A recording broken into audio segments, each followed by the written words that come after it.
1957ஆம் ஆண்டு இம்மானுவேல் சேகரனார் என்ற ஒரு நபரை மர்ம நபர்கள் சிலர் வெட்டி கொள்கிறார்கள். நடந்த அந்த கொலைக்கு காரணம் பசும்பொன் முத்துராமலிங்க தேவர் தான் என கூறி பசும்பொன் முத்துராமலிங்க தேவரை அன்றைய காங்கிரஸ் அரசு தேசிய பாதுகாப்பு சட்டத்தின் கீழ் கைது செய்தது. 15 மாத சிறை தண்டனைக்கு பிறகு தேவர் குற்றமற்றவர் என கூறி நீதிமன்றம் பசும்பொன் முத்துராமலிங்க தேவரையாவை விடுதலையும் செய்தது. பசும்பொன் முத்துராமலிங்க தேவர் சிறைச்சாலையில் இருந்து வெளிவந்த பிறகு அவருடைய உடல் மிகவும் பாதிக்கப்பட்டிருந்தது. அவருடைய உடல்நிலை மிகவும் பாதிக்கப்பட்டிருந்த காரணத்தினால் அவர் சில ஆண்டுகள் பொது வாழ்வில் இருந்து ஒதுங்கியும் இருந்தார். இந்நிலையில் 1962ஆம் ஆண்டு இந்திய பொதுத் தேர்தல் மற்றும் தமிழக சட்டமன்ற தேர்தல் ஒரே நேரத்தில் வந்தது. அந்த தேர்தலில் பசும்பொன் முத்துராமலிங்க தேவர் மீண்டும் போட்டியிட்டார். அருப்புக்கோட்டை தொகுதியில் பசும்பொன் முத்துராமலிங்க தேவர் போட்டியிட்டார். நடக்கும் இந்த தேர்தலில் காங்கிரஸ் கட்சியை வீழ்த்தியாக வேண்டும் என கூறி பசும்பொன் முத்துராமலிங்க தேவர் ஒரு கூட்டணியை அமைத்தார். அதன்படி பசும்பொன் முத்துராமலிங்க தேவர் அவர்களின் ஃபார்வர்ட் பிளாக் கட்சியும் ராஜாஜியின் சுதந்திரா கட்சியும் கூட்டணி கண்டன. இரண்டு மிக பெரும் தலைவர்களும் ஒரே மேடையில் தோன்றி பேசினால் மிக பெரும் பலன் கிடைக்கும் என கட்சி தொண்டர்கள் நம்பினார்கள். இதற்காக 1962ஆம் ஆண்டு ஜனவரி மாதம் 14ஆம் தேதி அன்று மதுரை தமுக்க மைதானத்தில் தேர்தல் பிரச்சார கூட்டம் நடந்தது. அதில் திருச்சியிலிருந்து தேவர் கலந்து கொண்டார். இது மட்டுமல்லாமல் ராஜாஜியும் அந்த கூட்டத்தில் கலந்து கொண்டார். மேடையில் பசும்பொன் தேவரும் ராஜாஜியும் ஒன்றாக இருந்தனர். சிறை கொடுமையின் காரணமாக பசும்பொன் முத்துராமலிங்க தேவரின் உடல் மிகவும் பாதிக்கப்பட்டிருந்தது. மணிக்கணக்கில் பேசிய அந்த நாவுக்கு அன்று ஏதோ ஒருவித சோர்வும் இருந்தது. எழுந்து நின்று பேச முடியாமல் நாற்காலில் அமர்ந்து கொண்டே பசும்பொன் தேவர் பேச தொடங்கினார். கம்பீரமான தோற்றம், சிங்கத்தின் கர்ஜனை போன்ற மேடை முழக்கம், எதிரிகளை பந்தாடும் கருத்துப்போர் என அனைத்தும் அந்த மேடை பேச்சில் இருந்தது. இருப்பினும் பசும்பொன் முத்துராமலிங்க தேவர் உட்கார்ந்து கொண்டு பேசியது கூடியிருந்த பலருக்கும் கவலைக்குள்ளாக்கியது. எப்படி இருந்த தேகம் இப்படி ஆகிவிட்டதே, இல்லை ஆளூர் ஆக்கிவிட்டார்களே என்ற தேகம் அங்கிருந்த மக்கள் மனநிலையில் இருந்தது. இந்நிலையில் பசும்பொன் தேவர் அவருடைய மேடை பேச்சையும் தொடங்கினார். 1962ஆம் ஆண்டு ஜனவரி மாதம் 14ஆம் தேதி முத்துராமலிங்க தேவர் பேசிய மேடை பேச்சுதான் தேவரின் கடைசி முழக்கமாக அமைந்தது. பசும்பொன் முத்துராமலிங்க தேவரின் இறுதி முழக்கம் என்ன, இந்த பதிவில் நாம் பார்க்கலாம்.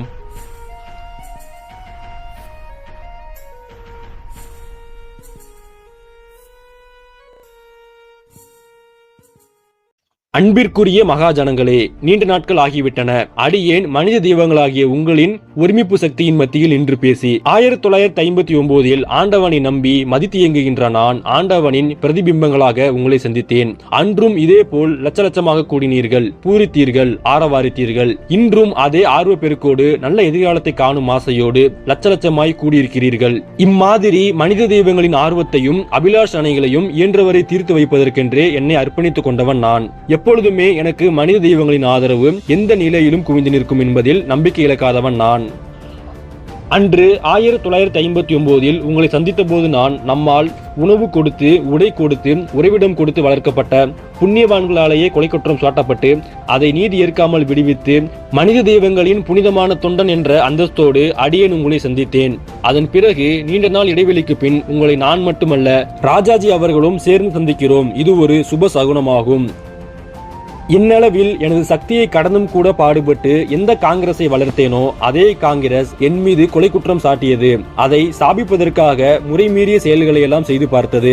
ஆனால் அடியேனுக்கு அதில் ஆத்திரம் ஏதுமில்லை. ஆண்டவனை முழுக்க நம்புகிற நான் என்னை சூழ்கின்ற கேடுகளையும் ஆண்டவனிடமே முறையிட்டு விட்டு சும்மா இருந்தேன். அவர்கள் எவ்வளவோ முயன்றார்கள். உண்மைகளை பச்சையாக வெளியிட்டு மக்களுக்கு சாதகம் புரிகிற ஒரே குற்றத்தை செய்கிற அடியேன் ஆளும் கூட்டத்தாருக்கு வேண்டியவனாக இருக்க முடியாது என்பது எனக்கு தெரியும். அதன் மூலமாக பல கேடுகளை சூழ விடுவார்கள் என்பதையும் அறிவேன். அதிகார ஆசையின்றி மக்களுக்கு நலன் புரிவதில் நாட்டமுள்ள எவருக்கும் தொந்தரைகள் தொடர்வது சகஜம். மக்களுக்காக எத்தனையோ தொல்லைகளை சகித்திருக்கிறேன், சகிக்கவும் செய்வேன். மனித திறமையை நம்பாமல் கொலை வழக்குகளில் கொலையாளிகளை கண்டுபிடிப்பதற்காக நமது சர்க்கார் இப்பொழுது நாய்களை நம்புகிறது. நாய்களின் மோப்ப சக்திகள் மூலம் பல கொலையாளிகளை கண்டுபிடிக்கப்பட்டதாக அறிகிறோம். ஆனால் என் மீது போடப்பட்ட வழக்கில் மட்டும் அந்த நாய்கள் பயன்படுத்தப்படவில்லை. பயன்படுத்தி இருந்தால் அவைகள் வேறு வீடுகளில் நுழைந்திருக்கும். ஏனெனில் மிருகங்களுக்கு கட்சி கிடையாது. அவை எந்த கட்சியும் சேரா.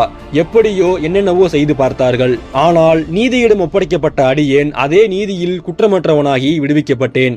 வெளியே வந்தேன். பல கூட்டங்கள், ஓயா உழைப்பு, சிறைவாசம் என எல்லாம் சேர்த்து எனது உடல்நிலையை நலிய செய்தது. கடந்த 2-3 வருடங்களாக உட்கார வைத்து விட்டது. இன்னும் உடல்நிலை சரிவரவில்லை என்றாலும் காலத்தின் தேவையும் தேசியத்தின் அழைப்பும் அடியனை வெளியே கொண்டு வந்து விட்டது. இன்று நானும் ராஜாஜி அவர்களும் கோவிலுக்கு வருவோம் என்று அங்கு பல்லாயிரக்கணக்கான மக்கள் திரண்டிருக்கிறார்கள். அங்கு போனால் குறைந்தது 2 மணி நேரமாவது பிடிக்கும். அதுவரை இங்கு கூடியுள்ள மனித தெய்வங்களை காக்க வைக்க கூடாது என்று கருதி கோவிலுக்கு செல்லும் நிகழ்ச்சியை ரத்து செய்துவிட்டோம்.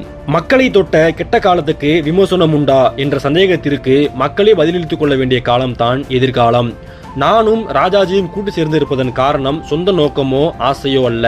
அக்கிரம சூழலில் சிக்கி தவிக்கும் மக்களுக்கு சேவை செய்வது தேசியத்தை காக்கவே தான்.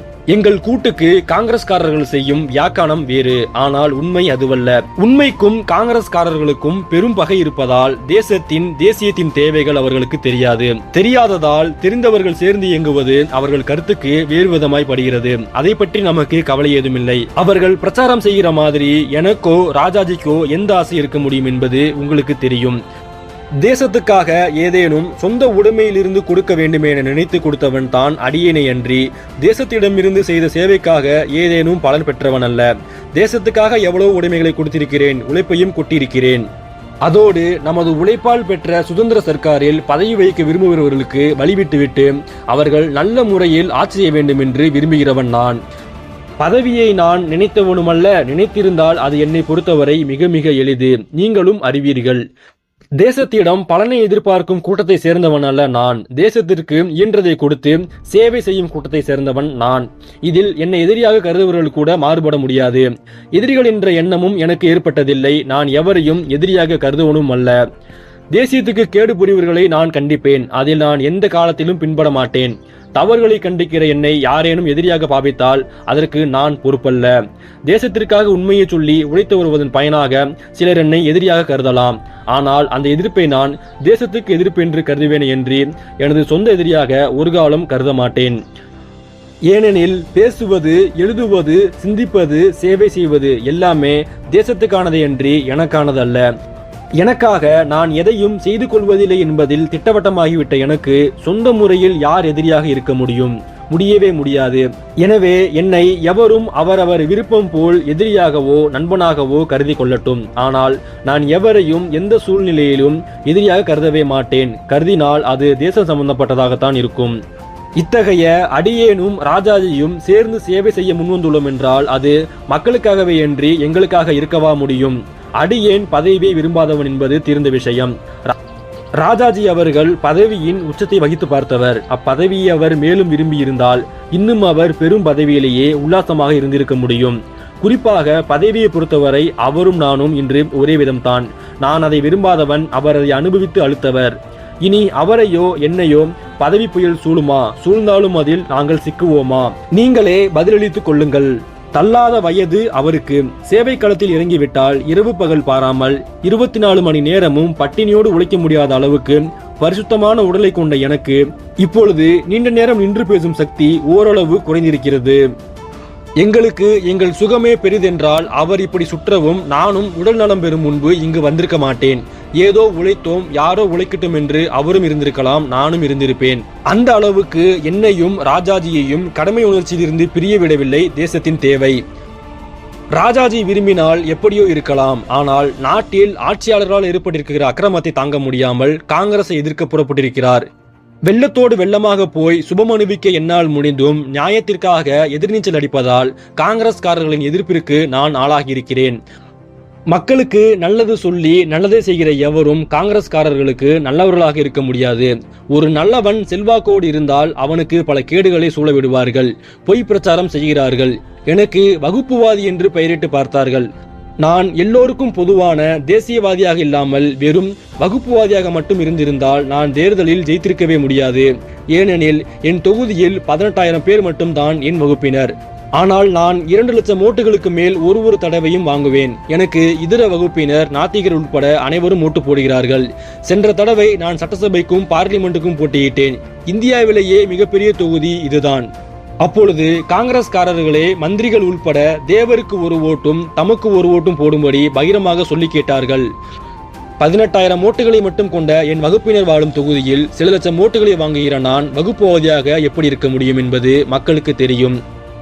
வகுப்புவாதத்தை தூண்டிவிட்டு அதன் பழியை பிறர் மீது சுமத்தும் படுபாக செயலை காங்கிரஸ்காரர்கள் சர்வ சகஜமாக செய்கிறார்கள். வகுப்புவாதம் யாரிடம் இருக்கிறது என்பதை சரியான முறையில் பரிசீலித்தால் உண்மை உடையாமற் போகாது. தம்மிடம் உள்ள வகுப்புவாதத்தை மறைக்க பிறரை வகுப்புவாதிகள் என்று கூறி ஏமாற்றும் சண்டாளத்தனத்தை மக்கள் தெரிந்து கொள்ளாமலும் இல்லை. பொதுவாக இந்த ஆட்சியின் மீது மெஜாரிட்டி மக்களுக்கு அதிருப்தி இருப்பதால் ஆட்சியாளர்கள் எப்படியும் தாமே தொடர்ந்து ஆள வேண்டும் என்ற ஆசையில் லஞ்சம் கொடுப்பது, பலாத்காரங்களை தூண்டிவிடுவது போன்ற படுபாத செயல்களை புரிகிறார்கள். இதெல்லாம் ஆண்டவனுக்கே வெளிச்சம். முன்பு லஞ்சம் கொடுத்து நாட்டின் நேர்மையை கெடுத்தார்கள். இப்பொழுது லஞ்சம் கூட அவர்கள் ஆசைக்கு போதவில்லை. பலாத்காரங்களை தூண்டி விடுவது, அதிகாரத்தின் மூலம் பயமுறுத்துவது போன்ற அநாகரியங்களில் இறங்கிவிட்டார்கள். இவர்கள் போக்கு எங்கு போய் முடியுமோ ஆண்டவனுக்கே அர்ப்பணம். தமக்கு வேண்டாத பகுதிகளில் அராஜகத்தை அவிழ்த்து விடுகிற புண்ணியவான்களாக காங்கிரஸ்காரர்கள் இருக்கிறார்கள். இவர்களின் இந்த மாதிரி செயல்களால் அவர்களும் கெட்டு நாட்டையும் கெடுத்து பாவத்துக்கு ஆளாக்குகிறார்கள். இதோடு முதல் பதிவு முடிவடைகிறது. அடுத்ததாக தேவர் என்ன பேசினார் என்று நீங்க தெரிஞ்சுக்கணும் அப்படின்னா நம்முடைய சேனலை தொடர்ந்து பின்தொடருங்க. நம்ம அடுத்தடுத்த பதிவுல பார்க்கலாம். நன்றி. மேலும் இது போன்ற பல நல்ல காணொளிகளுக்கு நம்ம சேனலை சப்ஸ்கிரைப் பண்ணிக்கங்க.